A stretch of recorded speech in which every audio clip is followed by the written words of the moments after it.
Chandausi court में आज survey report पेश नहीं होगी तो कोर्ट कमिश्नर रमेश राघव ने इस बाबत जानकारी दी है। रिपोर्ट पेश करने के लिए अगली तारीख कोर्ट कमिश्नर मांगेंगे, ऐसा उनका कहना है।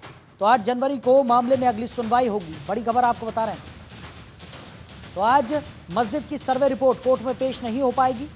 कोर्ट कमिश्नर ने इसको लेकर जानकारी दी है। 8 जनवरी को इस पूरे मामले में अगली सुनवाई होगी।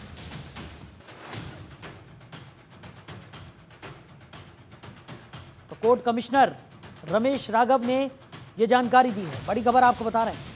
तो रिपोर्ट पेश करने के लिए अगली तारीख मांगी जाएगी, ऐसा कोर्ट कमिश्नर का कहना है। चंदौसी कोर्ट में आज मस्जिद की सर्वे रिपोर्ट पेश नहीं होगी। बड़ी खबर आपको बता रहे हैं।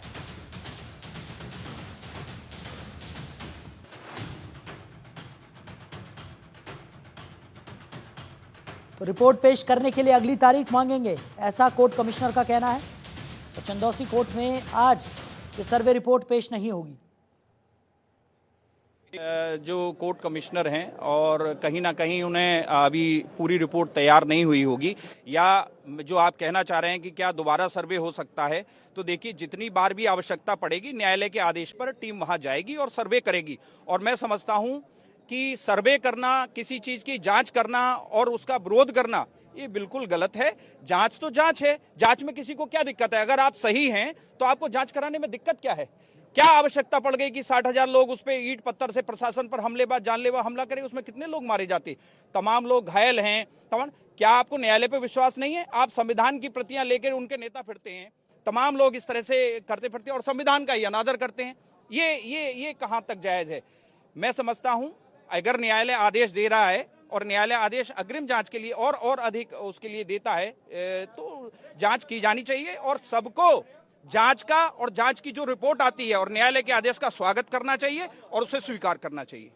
मैं मस्जिद कमेटी की तरफ से हूं और आज हमने अपना वकालतनामा दाखिल किया था और टाइम सीख किया था जवाब के लिए, और हमें नकलें प्रोवाइड कराने के लिए अदालत से कहा था। अदालत ने हमें नकलें प्रोवाइड कराई हैं और हमें जवाब के लिए 6 जनवरी का टाइम दिया है। 8 जनवरी का टाइम दिया है हमें जवाब के लिए। और आज कमिश्नर साहब ने भी टाइम सीख किया, रिपोर्ट तैयार नहीं कर पाए थे, लेकिन उन्होंने ये लिख करके दे दिया कि हम कमीशन पूरा कर चुके हैं और दोबारा किसी कमीशन की आवश्यकता नहीं है और हमें रिपोर्ट के लिए टाइम दे दिया जाए। तो अदालत ने उन्हें 10 दिन का टाइम दिया है। नहीं, कोई बात नहीं रखी गई। ये जब रिपोर्ट आएगी, जब ये रिपोर्ट आएगी तब पता चलेगा कि क्या रिपोर्ट है उनकी। अभी उनकी कोई रिपोर्ट नहीं आई है। दोबारा सर्वे करवाने कोई गुंजाइश नहीं है दोबारा सर्वे कराने की। अदालत ने उनसे राइटिंग ले लिया है कि हम कमीशन पूरा कर चुके हैं। आज मुकदमा पेश हुआ अदालत में और हम लोग अपीयर हुए थे मस्जिद कमेटी की तरफ से। हमने अर्जी लगाई कि हमको नकल दे दी जाए, जो प्लेंट वगैरह दाखिल किया गया है वादी पक्ष की तरफ से। तो अदालत ने उनको ये हमारी एप्लीकेशन को अलाउ कर दिया और कहा गया कॉपी इनको प्रोवाइड कराइए मस्जिद कमेटी के वकील साहब को। और उसमें एलए कमीशन वाले जो वकील साहब थे वो भी अपीयर हुए। उन्होंने कहा कि हमको भी टाइम दे दिए रिपोर्ट दाखिल करने के लिए। वो कुछ कहना चाहते थे कि शायद हम दोबारा फिर कमीशन करना चाहते हैं, इनकम्प्लीट है, लेकिन कोर्ट ने कहा कि नहीं, आपको टाइम नहीं देंगे और आप अपनी एप्लीकेशन पे लिखिए कि हमारा कमीशन कंप्लीट हो चुका है। तो खबर पर ज्यादा जानकारी के साथ हमारे सहयोगी चरण सिंह हमारे साथ जुड़ गए। चरण, क्या कुछ निकलकर सामने आ रहा है? जो मस्जिद की सर्वे रिपोर्ट है आज कोर्ट में पेश नहीं हो पाएगी, क्या कुछ जानकारी मिल पा रही है? मैं आपको बता दूं, मस्जिद जो जामा मस्जिद और हरिहर मंदिर की जो रिपोर्ट है वो जो है आज जमा नहीं हो पाई।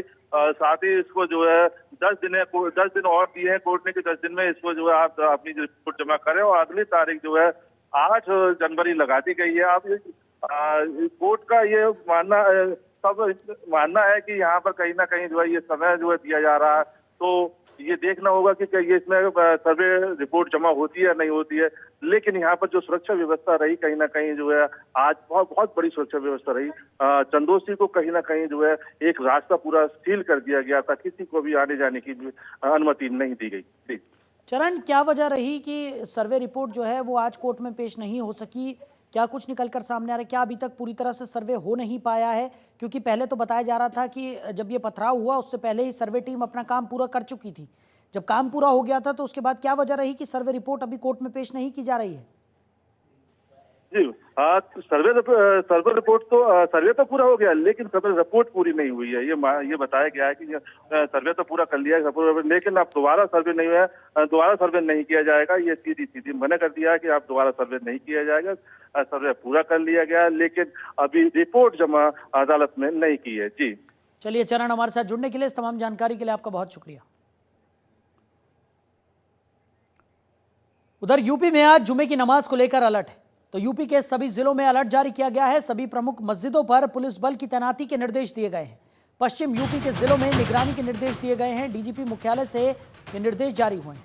संभल में पुलिस की 10 टीमें तैनात है। ड्रोन और सीसीटीवी कैमरों से नजर रखी जा रही है। मस्जिद के आसपास सुरक्षा बलों की 16 कंपनियां तैनात हैं। मस्जिद के प्रवेश द्वार पर मेटल डिटेक्टर लगाए गए हैं। नमाज से पहले एसपी और डीएम ने निरीक्षण भी किया है। बड़ी खबर आपको बता रहे हैं, जुमे की नमाज को लेकर उत्तर प्रदेश के अलग अलग जिलों में यह अलर्ट जारी किया गया है। डीजीपी मुख्यालय से निर्देश जारी किए गए हैं। भारी पुलिस फोर्स की तैनाती की गई है। तो संभल में पुलिस की 10 टीमें तैनात की गई हैं। ड्रोन और सीसीटीवी कैमरों से भी नजर रखी जा रही है। तो मस्जिद के आसपास सुरक्षा बलों की 16 कंपनियां तैनात हैं। मस्जिद के प्रवेश द्वार पर मेटल डिटेक्टर लगाए गए हैं। तो नमाज से पहले एसपी और डीएम ने निरीक्षण भी किया है। बड़ी खबर आपको बता रहे हैं। तो जुमे की नमाज को लेकर पश्चिमी उत्तर प्रदेश में कई जिलों में अलर्ट जारी किया गया है। यूपी के लगभग सभी जिलों में यह अलर्ट जारी किया गया है। बताया जा रहा है कि सभी प्रमुख मस्जिदों पर पुलिस बल की तैनाती रहेगी। भारी सुरक्षा बलों की तैनाती की गई है। पश्चिम यूपी के जिलों में निगरानी के निर्देश यहां पर दिए गए हैं। डीजीपी मुख्यालय से ये निर्देश जारी किए गए। संभल में पुलिस की 10 टीमें तैनात हैं।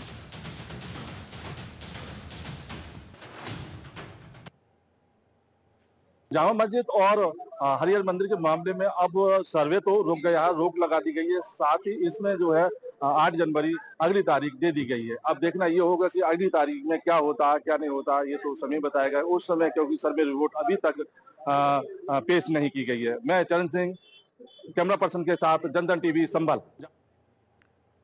वहीं संभल हिंसा में सांसद और सपा विधायक के बेटे पर मुकदमा दर्ज होने पर पूर्व सांसद डॉक्टर एसटी हसन का बयान सामने आया, जिसमें उन्होंने कहा कि जिस दिन हिंसा हुई उस दिन संभल सांसद वहां मौजूद नहीं थे, तो समझ नहीं आ रहा कि उन्होंने भीड़ को कैसे भड़का दिया।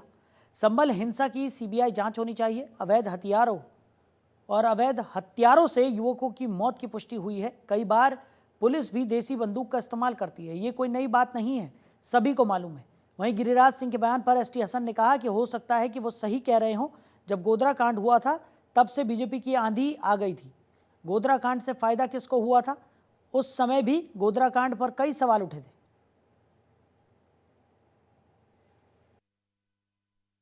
देखिए, जहां तक मुझे मालूम है, ज़ियाउर रहमान बर्क उस दिन संभल के अंदर ही नहीं थे। वो भीड़ को कैसे भड़काते, ये मेरी बात समझ में नहीं आ रही। अब मुकदमा दर्ज हुआ है और इसकी इंक्वायरी होनी चाहिए, और मेरी तो यही डिमांड है कि सीबीआई इंक्वायरी हो संभल की, और सीबीआई दूध का दूध पानी का पानी कर देगी। जो भी कल्प्रेट है उसको उसकी सजा मिलनी चाहिए। हो सकता है नहीं हुई हो पुलिस की बंदूक से, क्योंकि पुलिस के पास जो बोर होता है उससे मौत नहीं हुई हो, देसी बंदूकों से हुई हो। ये तो पीएम रिपोर्ट में अगर है तो सही है। तो विपक्ष पूरा यही, बहुत सी बार पुलिस भी देसी बंदूकें इस्तेमाल करती है, कोई नई बात थोड़ी है, सभी को मालूम है। हो सकता है वो सही कह रहा हूँ, क्योंकि गोधरा कांड जब हुआ था उसके बाद बीजेपी की आंधी आ गई थी। फायदा किसको हुआ था गोधरा से? उस वक्त भी गोधरा कांड के ऊपर बहुत सवाल उठे थे, और आज भी ये सवाल ये उठ रहे हैं, क्योंकि कम्युनल माहौल करने के बाद किस पार्टी को फायदा होता है मैं और आप अच्छी तरह जानते हैं। तो ये हो सकता है कि गोधरा वाला एक्सपेरिमेंट संभल में भी किया गया हो। चुनाव होंगे और होते ही रहते हैं, पूरे देश में एक संदेश जाता है।